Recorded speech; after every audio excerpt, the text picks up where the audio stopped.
Magpre-prepare ako ngayon ng pasta para sa baon ng mga alaga ko. At ang gagamitin kong sauce ay ang leftover sauce ng dinner nila kagabi.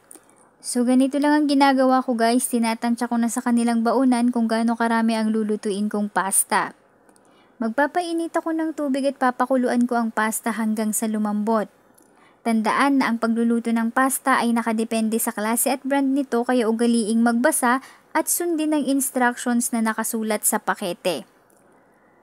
Kapag luto na ang pasta, tinatanggal ko ang sobrang tubig at tinatabi ko muna ito para magamit muli kung masyadong tuyo ang sauce.